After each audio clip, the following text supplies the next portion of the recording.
বাগানে অনেক ধরনের গাছের মধ্যে আরও একটি অন্যতম গাছ হলো ডালিম গাছ। বিভিন্ন প্রজাতির ডালিম গাছ আমরা ছাদ বাগানে নিয়ে আসি, পরিচর্যা করি এবং সেখান থেকে প্রচুর পরিমাণ ফল এবং ফুলের আগমন নেওয়ার ইচ্ছা প্রকাশ করি। Hello friends, welcome to my channel.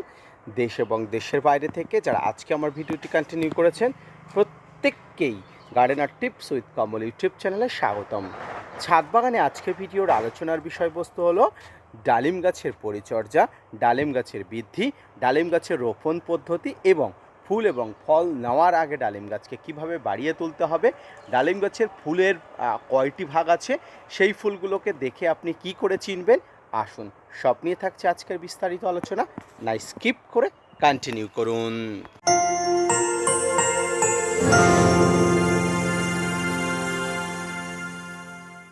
মাননীয় দর্শক এবং শ্রোতা বন্ধুরা, দেশ এবং দেশের বাইরে থেকে যে যেখান থেকে আজকে আমার ভিডিওটি কন্টিনিউ করেছেন, প্রত্যেককে নমস্কার, সালাম, আদাব জানিয়ে আজকে ছোট্ট উপস্থাপনাটা শুরু করছি। ডালিম ছাদ বাগানের বিভিন্ন নামে পরিচিত। কোথাও বেদনা, কোথাও ডালিম এই নামে পরিচিত হলেও আদতে ফলটি স্বাদে একই। তবে বিভিন্ন ভ্যারাইটির বিভিন্ন গোত্রের ডালিম গাছ আছে।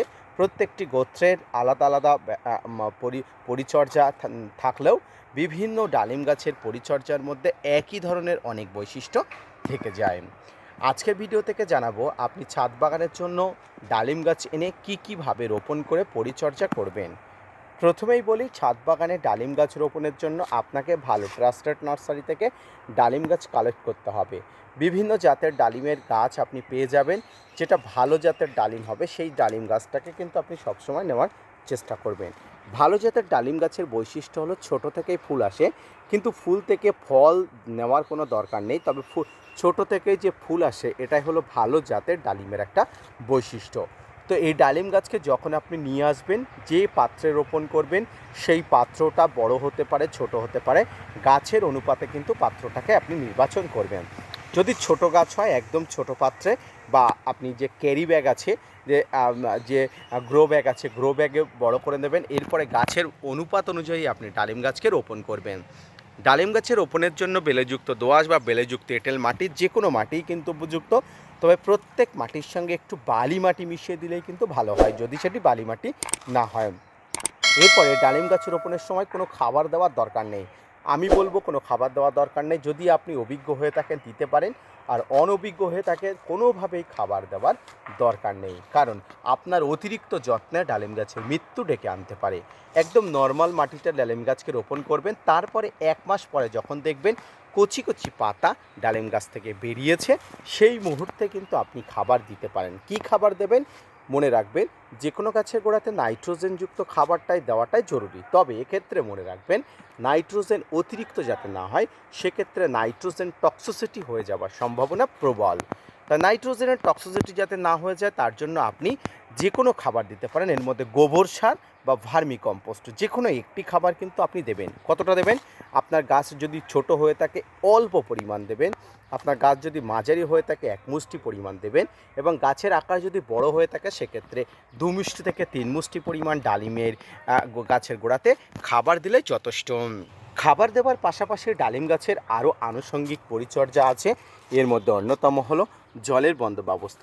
দেখুন, একটি ছোট্ট ডালিম গাছ টবে বা গ্রো ব্যাগে যেখানেই বড় হোক না কেন, তার দরকার উপযুক্ত জল। গাছের গোড়াতে যাতে কোনোভাবেই জল কষ্ট না হয়, কোনোভাবেই জল যাতে না কষ্ট পায়, তার জন্য ব্যবস্থাপনা করতে হবে। আপনি যখন ডালিম গাছ নিয়ে আসবেন, গাছ টবে রোপণ করবেন, তখন দেখবেন টবের ওয়েল ড্রেনেজ সিস্টেম, অর্থাৎ টবের যে চারিধারে যে গর্তগুলো থাকে, যেগুলোকে ওয়েল ড্রেনেজ সিস্টেম বলা হয়, এগুলোকেই বলা হয় ওয়েল ড্রেনেজ সিস্টেম। অর্থাৎ যেগুলো দিয়ে অতিরিক্ত জল বেরিয়ে যায়, এটাকেই কিন্তু ওয়েল ড্রেনেজ সিস্টেম বলা হয়। তো সেই ব্যবস্থাপনা আপনি অবশ্যই করবেন। এরপরে গাছের গোড়াতে আপনি পর্যাপ্ত খাবার যেমন দেবেন, সেই খাবারটাই যেমন জৈব হবে, আবার রাসায়নিক খাবার কিছু কিছু দিতে হবে।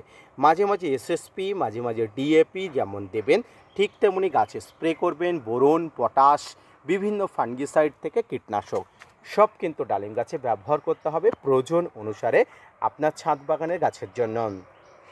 ডালিম গাছে ফুল আসে কখন? দেখুন, একটি পর্যাপ্ত ডালিম গাছ সঠিকভাবে রোপণ পরিচর্যা করতে পারলে 2 বছর বয়সী হলেই কিন্তু ফুল আসে। গ্রীষ্মের শুরু থেকে ডালিম গাছের ফুল আসা শুরু হয়, তবে ফেব্রুয়ারি মার্চ থেকে কিন্তু ডালিম গাছের ফুল আসা মোটামুটি পর্যায়ে শুরু হয়। তাই ডালিম গাছের ফুল আনানোর আগে আপনার গাছটি ম্যাচুরিটি করতে হবে। ডালিমের ফুলকে কিন্তু আপনি দুই ভাগে ভাগ করা যায়, সবাই আমরা জানি, স্ত্রী ফুল এবং পুরুষ ফুল। স্ত্রী ফুল এবং পুরুষ ফুলকে আপনি যদি না চিনতে পারেন তাহলে একটা টিক্স আপনাকে বলছি। ডালিমের যে ফুলের গোড়াগুলো ফুলে ঘটের মতো হয়ে থাকে সেটাকে স্ত্রী ফুল বলে, আর যে ফুলগুলো লম্বা শুধুমাত্র হয়ে থাকে সেটা কিন্তু পুরুষ ফুল। এই ফুল কোনোভাবে টিকবে না এবং ঘটের মতো আকৃতির যে ডালিম ফুলগুলো সেগুলো কিন্তু আপনার পরিচর্যার অভাবে বা খামতিতে কিন্তু ঝরে যেতে পারে। তাই মনে রাখবেন, আপনার ছাদ বাগানে ডালিম গাছ থাকলে সঠিকভাবে পরিচর্যার মাধ্যমে আপনি বড় করে তুলতে পারেন।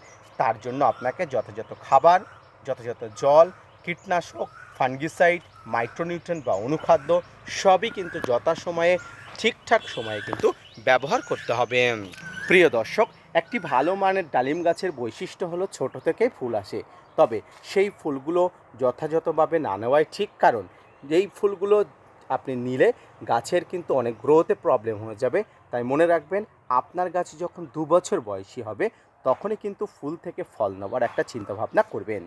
ছাদ বাগানে ডালিম গাছের পরিচর্যা নিয়ে যদি আপনাদের আরও কোনো তথ্য আমাকে দেওয়ার থাকে আশা করি দেবেন, এবং গাছ বড় হওয়ার সাথে সাথে গাছের পরিচর্যার পরিবর্তন কিভাবে করতে হবে সে বিষয়ে যদি আপনার জানার আগ্রহ থেকে থাকে অবশ্যই আমার চ্যানেলের সঙ্গে জুড়ে থাকবেন।